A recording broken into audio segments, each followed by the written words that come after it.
Vaya. Dios les bendiga. No sé si me escuchan. Bueno, vamos a leer Deuteronomio 3:26. Deuteronomio 3:26 dice: pero Jehová se había enojado contra mí a causa de vosotros, por lo cual no me escuchó, y me dijo Jehová: basta, no me hables más de este asunto. Lo vamos a volver a leer. Pero Jehová se había enojado contra mí a causa de vosotros, por lo cual no me escuchó, y me dijo Jehová: basta, no me hables más de este asunto. Quiero en esta hora compartir un poco acerca de el título que he puesto es: no importa cómo comiences, sino cómo termines. No importa cómo comencemos, sino cómo terminemos. La vida de Moisés, todos sabemos que fue muy difícil, porque le tocó un trabajo, bueno, yo no sé ustedes hoy en esa cuarentena, en este periodo que hemos pasado, cómo han pasado ahí con su familia, en más comunión, en más armonía, más no sé, ustedes han experimentado, cada quien hemos tenido una experiencia, cada uno de nosotros hemos tenido una experiencia y hemos podido aprender, porque el Señor siempre nos pasa por procesos para que aprendamos, y yo creo que todos hemos aprendido algo. Y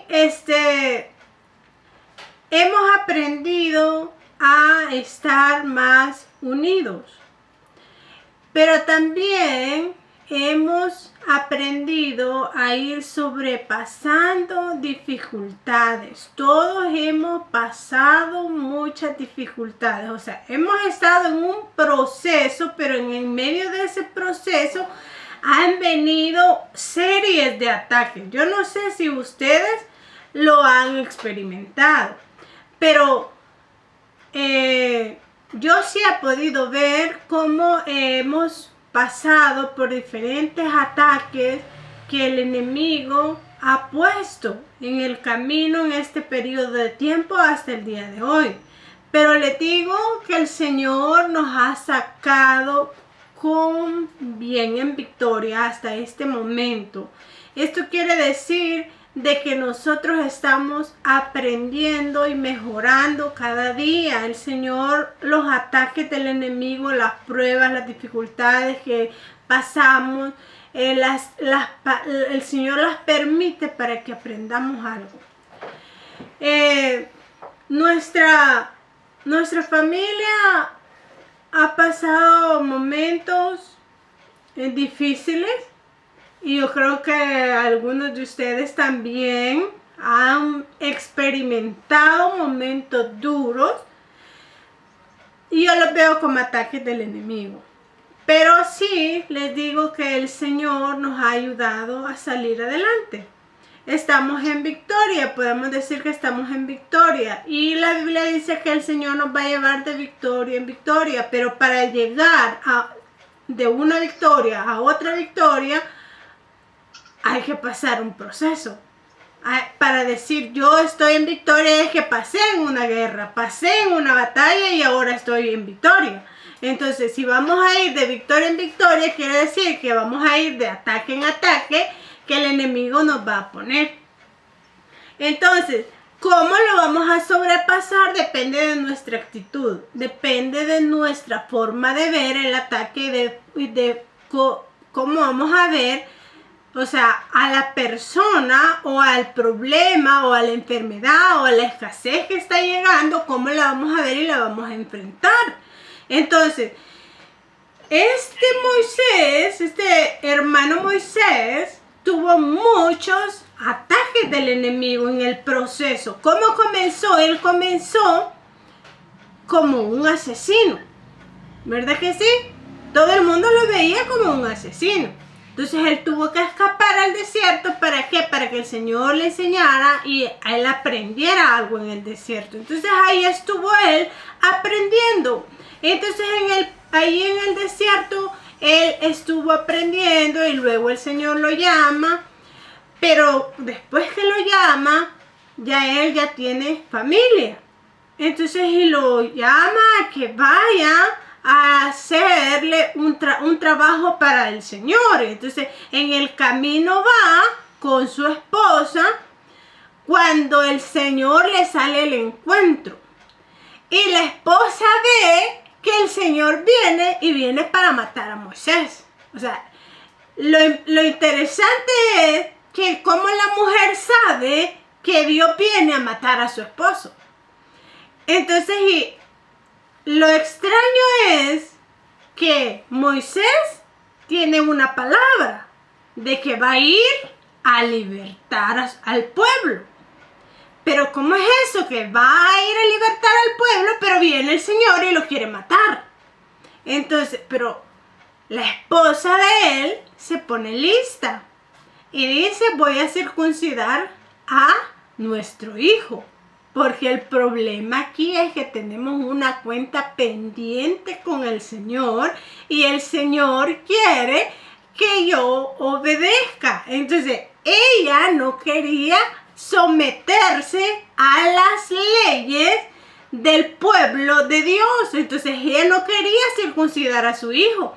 Entonces, cuando ve que el Señor viene a matar a Moisés porque no han querido circuncidar al muchacho, al hijo, no sé qué edad tenía, pero viene ella rápido y ve que el Señor viene, agarra, dice, un pedernal con filo, le corta lo que tenía que cortar y se lo tira a Moisés y le dice, ahora somos esposos de sangre. Entonces, el problema que estaba pasando ahí era que ella no quería someterse a las leyes de Jehová, a las leyes, a la palabra del Señor, pues. Ella no quería someterse. Entonces, pero al ver ella que su esposo está en peligro, ella dice, voy a obedecer. Voy a hacer lo que el Señor quiere que yo haga, porque no lo he querido hacer, pero ahora lo voy a hacer por el bien de la familia. Hermanos, en el proceso aprendemos, en este proceso nosotros hemos aprendido a estar más unidos, hemos aprendido a pasar escasez juntos, hemos aprendido a amarnos más, hemos aprendido, quizás este virus, al final de que pasemos todo esto, yo no sé cómo el Señor va a sacarnos de esto, pero yo sé que nosotros como cristianos que somos, no vamos a permitir que solamente porque se dice de que no hay que tocarnos, que no hay que hacer muestras de cariño, que nuestros hijos, que nuestra familia, vamos a seguir desamorados, vamos a seguir, ya no vamos a dar muestras de cariño, ya no vamos a ser más desunidos, al contrario, nos tenemos que unir más porque no sabemos qué es lo que nos depara lo que viene después, porque no sabemos si van a venir otras circunstancias más difíciles, pero nosotros confiamos que Dios nos va a estar uniendo como familia y nos vamos a ver las cosas espirituales como el Señor quiere que las veamos. Esta mujer no quería ver las cosas espirituales como las veía Moisés. Moisés las veía de otra manera porque ya el Señor ya había tratado con él, pero no quería obligar a la mujer. Y la mujer tuvo que abrir los ojos espirituales y ver que el peligro se acercaba y que se iba a llevar a su esposo, porque ella no quería someterse a la palabra, no quería ver las cosas espirituales como ella lo veía. Y en estos días nosotros hemos podido experimentar cómo nuestra familia busca más de Dios. Yo creo que todos hemos podido ver cómo nuestra familia se está uniendo más a buscar de Dios. En lugar de alejarse del Señor, nos estamos acercando más al Señor. Porque la situación difícil hace que busquemos más de la palabra, que oremos más, que nos acerquemos más. Porque si nosotros no hacemos eso, hermanos, no podemos sobrepasar. Fíjense que Moisés, después de esto, él fue un hombre que dice la palabra que después de Moisés no se levantó otro profeta como él que pudiera estar como cara a cara con el Señor, o sea, platicar de tú a tú con el Señor. Y no es que literalmente él lo haya visto, porque la misma palabra dice de que nadie lo ha visto, porque si lo ve se muere. Entonces, pero él era una persona que decía: yo tengo de Dios, yo tengo la presencia de Dios, yo tengo la gracia de Dios en mi vida, yo tengo, pero quiero más. Y él decía: yo me meto en 40 días de ayuno, de búsqueda, yo quiero más. Entonces él se acercaba más a Dios y tenían una relación íntima, y ellos platicaban y ellos negociaban, así como Abraham. Dice la palabra del Señor que Dios llegó a buscar a Abraham para negociar con él. Llegó y le dice: mira, Abraham, fíjate que yo pienso hacer esto con Sodoma. Ay, pero Señor. Entonces llegó a buscar a Abraham para negociar con él. Entonces, nosotros, hermanos, tenemos que aprender a acercarnos más a Él en medio de la dificultad y del problema, a unirnos más, porque el Señor quiere eso de nosotros, la unidad y búsqueda más de Él. Nosotros en el culto nos aburríamos antes, pero yo creo que hoy ya no nos aburrimos en el culto. Antes nos distraíamos en el culto, pero yo creo que hoy ya no nos distraemos en el culto.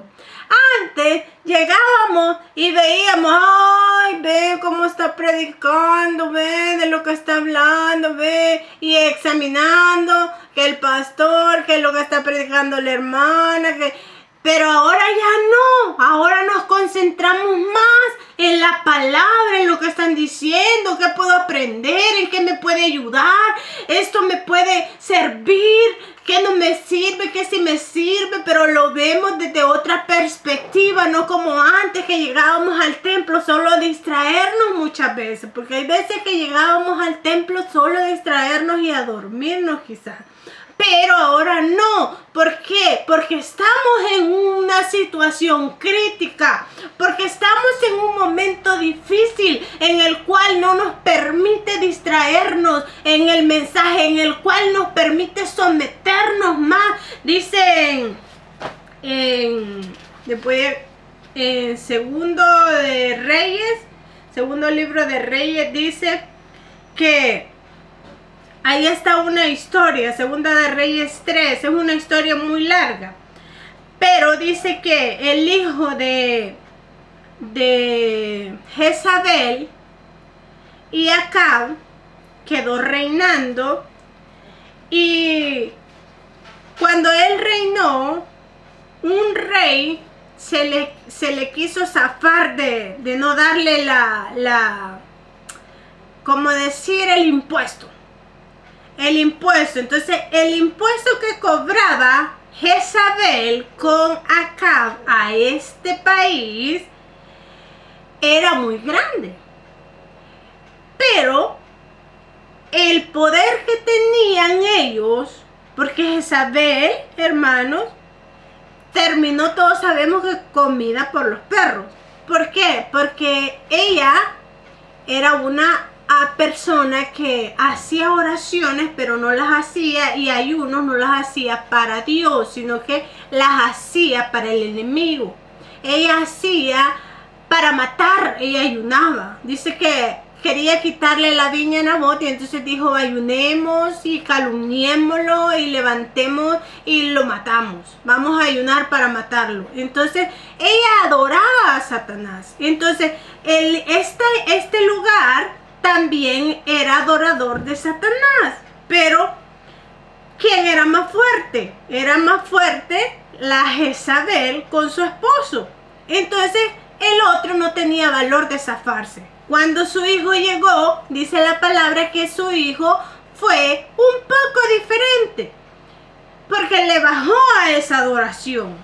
Quitó la adoración a Baal, y entonces, pero se le fue la fuerza, esa fuerza negativa que tenía sus padres se le fue. Entonces vino y se le zafó el hombre dijo: ah, no, estos no pueden conmigo. Entonces se zafó. Viene este rey, el hijo de Jezabel, y dice: bueno, voy a decirle él era el rey de Israel, le voy a decir al rey de Judá, Josafat, que se una conmigo. Y le voy a decir también creo que se hicieron tres reyes, y con sus ejércitos dijeron: vamos a ir y los vamos a atacar y los vamos a hacer que nos vuelvan a dar el impuesto que nos daban.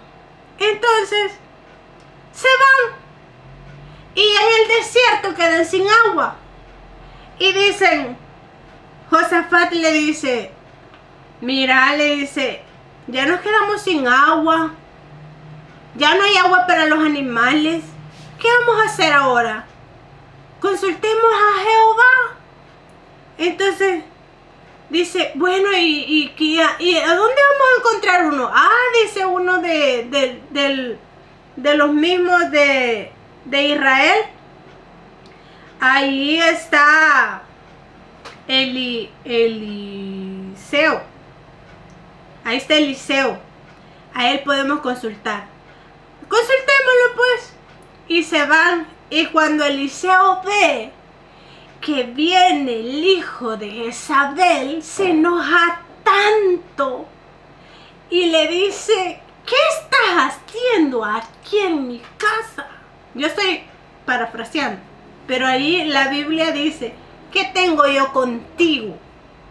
O sea, ¿qué estás haciendo aquí? O sea, él no podía ni siquiera verlo. ¿Por qué? Porque lo espiritual que había en este hombre no toleraba lo espiritual que había en él. Entonces le dice,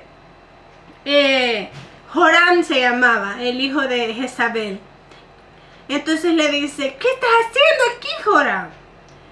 Yo no tengo nada contigo, ¿por qué no consultas a los dioses que consultaba tu mamá? A mí no me estés buscando. Entonces le dice, bueno, ahí le dice: mira, la verdad es que solo porque venís con Josafat, solo porque venís con él y yo a él lo respeto, solo por eso te dejo entrar a mi casa y te veo, no porque yo ni siquiera verte quiero. No quiero ni verte, pero respeto a Josafat. Y por Josafat, entonces sí le voy a dar palabra de Dios. Tráiganme un músico. Y llamaron al músico. Y cuando comenzó el músico a tocar, la presencia del Señor bajó y él comenzó a profetizar. Entonces, los músicos, la música que nosotros elevamos al Señor, es un ambiente que nos mete a la presencia del Señor y que nos hace sensibles a la palabra de Él y que nos ayuda a ministrar nuestro espíritu cuando muchas veces estamos molestos, porque este hombre se molestó cuando lo vio, porque lo espiritual que este hombre transmitía a él, él sentía que se contaminaba con él. Pero entonces él les dio palabra y les dijo: vayan, que el Señor les va a dar la victoria y el agua va a brotar. No va a llover, no va a haber viento, pero el agua va a brotar del suelo. Y así fue, hermanos. El agua brotó del suelo y ellos comenzaron a agarrar agua y a tomar para sus animales y todo, porque el Señor cumplió la palabra y ya les dijo, les iba a dar la victoria. Pero cuando ya estaban ganando, ¿saben qué hizo el rey de allá, al que ellos iban a ganarle? Cuando vio que les estaban ganando, sacó a su hijo y dice que delante de todos lo mató, lo sacrificó a su Dios y lo quemó, dice una versión. En esta versión de Reina Valera no sé si dice que lo quemó, pero en el lenguaje actual dice que lo mató, lo quemó a su Dios. Y en ese momento se apoderó del pueblo un miedo tan tremendo que salieron huyendo. Salieron huyendo. Cuando ya Dios les había dicho, le brotó agua del suelo, le brotó el agua.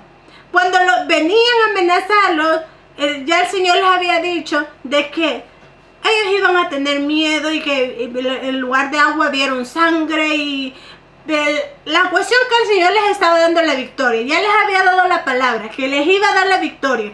Pero a la hora que este hombre hizo un sacrificio, no se lo hizo a Dios, sino que se lo hizo a Satanás. Inmediatamente la gente se apoderó de ellos un miedo que salieron huyendo.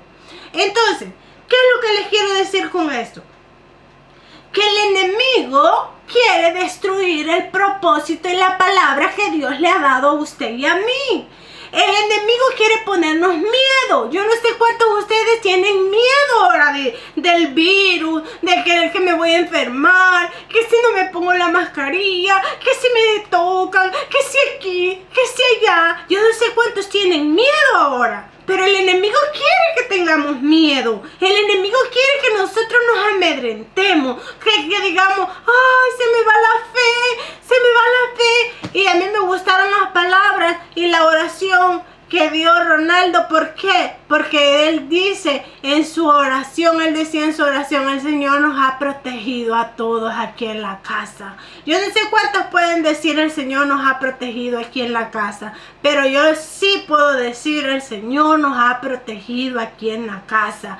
Y tenemos que seguir teniendo fe, aunque el miedo se quiera apoderar de nosotros, aunque los ataques del enemigo lleguen, porque las estrategias del enemigo, hermanos, son para desenfocarnos, para sacarnos del propósito de Dios, que la fe se vaya. Él quiere consumir nuestra fe, Él quiere tragarnos vivos, hermanos. Quiere que nosotros tengamos miedo, que vivamos con temor. Eso es lo que mucha gente ahora está experimentando, hermanos. Que en las casas hay pleito, que en las casas hay, hermanos, temor. En las casas hay enfermedad, en las casas hay frustración, en las casas hay tantas cosas que hay ahora en las casas, pero en nuestras casas no, porque en nuestra casa hay fe. En nuestra casa el enemigo todavía no se ha comido la fe de nosotros. El enemigo todavía no ha puesto temor en nosotros, porque nosotros somos hijos de Dios y sabemos y reconocemos que por la sangre de Cristo somos nosotros curados, que si nos toca Él nos va a sacar adelante. Que si nos pasa algo es porque Él es soberano y Él tiene el control y nosotros no podemos manipular a Dios. Mire, dice aquí que la lectura primera que les leía, que este hombre dijo, Moisés, después que había negociado tanto tiempo con el Señor, ay Señor, no los maté, mira, que por favor. Y el Señor decía, vaya, está bien Moisés, está bien. Y negociaban.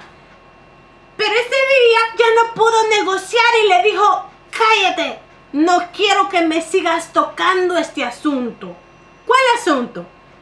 El problema fue que el Señor le dijo, todos estaban murmurando como siempre, y ese era el problema que les decía yo, con el que Moisés luchó siempre.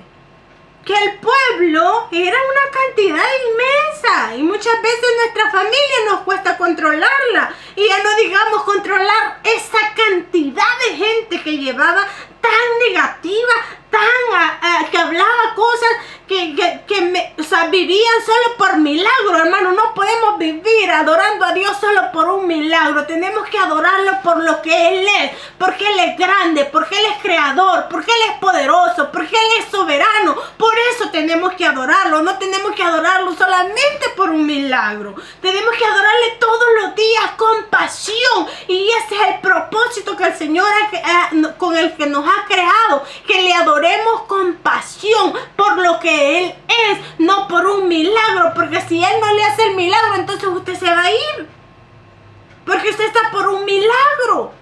Y la gente vivía por un milagro. Si no veían un milagro, se quejaban. Si veían que las cosas estaban imposibles, lloraban. Dice que ellos lloraron y lloraron cuando les dijeron, no, es que ahí está difícil.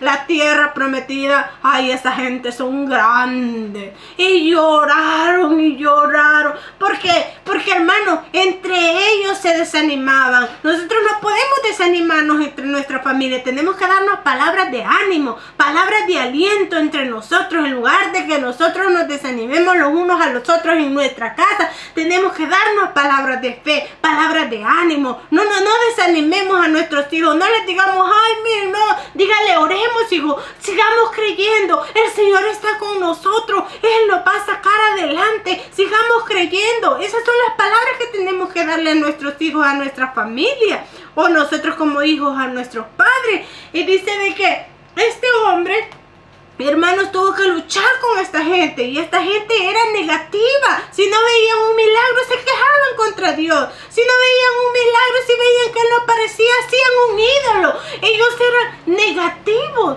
Entonces dice en este momento, por su culpa, dice en el lenguaje actual, por su culpa el Señor se enojó conmigo.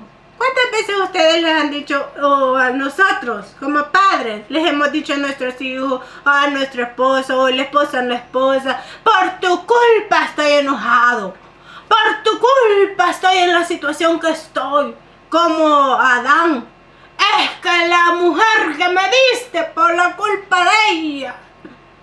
Hermano, cuando el Señor lo que quería era que Él reconociera su estado. Hermanos, tenemos que aprender que si somos enojados, somos enojados. Y que le digamos, Señor, soy enojada. Esta es mi situación, Señor. La verdad es que esta es mi situación. Y ayúdame. Pero Él no.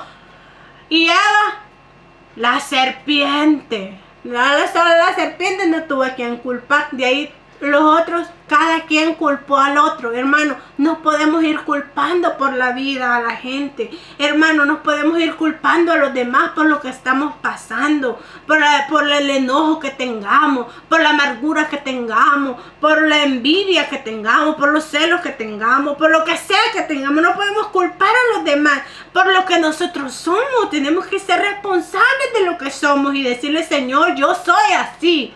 Señor, yo cometo errores. Señor, yo me equivoco. Perdóname, ayúdame. Necesito tu ayuda. Pero Moisés le dice, por su culpa el Señor no me va a dejar entrar. Porque ¿qué era lo que había pasado? Que el pueblo se enojó. Sí, es cierto. El pueblo se enojó, se quejó. Y entonces vino Moisés y se enojó más. Y el Señor le había dicho, háblale a la roca. Y él no fue a hablarle, sino que fue a golpearla. Y entonces el Señor le dijo, no quiero tocar más este asunto.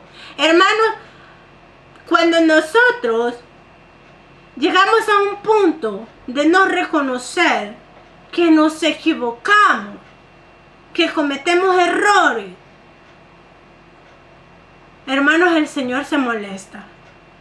Porque la palabra del Señor dice que el que no ofende, dice, es el varón perfecto, capaz de dominar todo su cuerpo.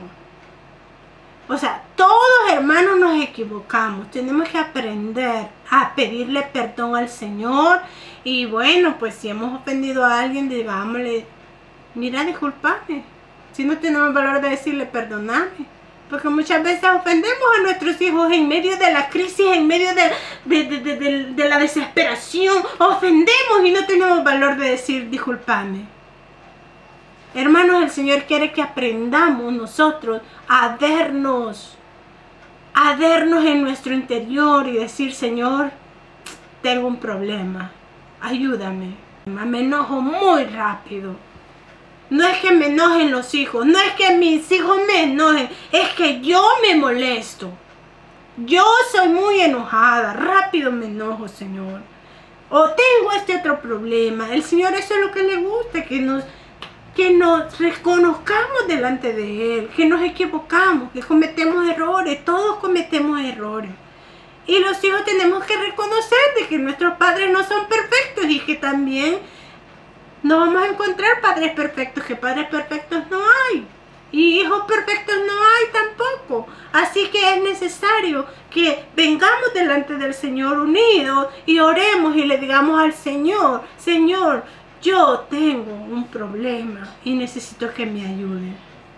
Este hombre dijo, por su culpa el Señor no me va a dejar entrar a la tierra prometida. Hermanos, llega un momento en que el Señor dice, ya no quiero discutir este asunto. Ya no quiero discutir esto. Y nosotros queremos seguir discutiendo. Señor, ¿pero por qué, Señor? ¿Y por qué esto? ¿Y por qué no se calma este virus? ¿Por qué, Señor?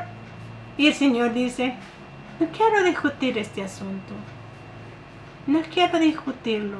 Tengan paz. Yo les doy paz. Dice que Él vino para sanar nuestras heridas, para darnos paz, para salvarnos, para liberarnos. Las estrategias del enemigo son, hermanos, poner miedo. El enemigo quiere poner miedo, quiere intimidarnos, quiere decirnos, ustedes no son hijos, se equivocan, muchos se enojan. Ustedes no son hijos, ustedes no tienen derecho de la sanidad, de la liberación, de la salvación, de todo lo que el Señor ha prometido para nosotros, de la paz. Todo eso el enemigo quiere que nosotros digamos que no lo merecemos, pero lo merecemos. Porque el Señor dice, Él nos ama y nos ve como sus hijos y dice que cuando le clamemos le digamos, Abba, Abba, papito, tú eres mi papito, tú eres yo soy tu hijo y yo sé que tú me vas a sacar adelante. Digámosle al Señor cada día que nos ayude, que nos fortalezca y que nos dé más fe, porque el enemigo quiere comernos nuestra fe. Eso es lo que quiere comerse el enemigo de nosotros, nuestra fe, para que dudemos y que no le creamos al Señor y que en lugar de que estemos unidos, estemos en contienda. Así que digámosle al Señor que nos ayude cada día para que podamos sobrepasar todo ataque del enemigo y todo proceso en el cual el Señor nos tiene para que aprendamos y crezcamos y seamos poderosos en Él, poderosos en fe. Hermanos, el Señor nos ayude a seguir adelante. Que el Señor les bendiga.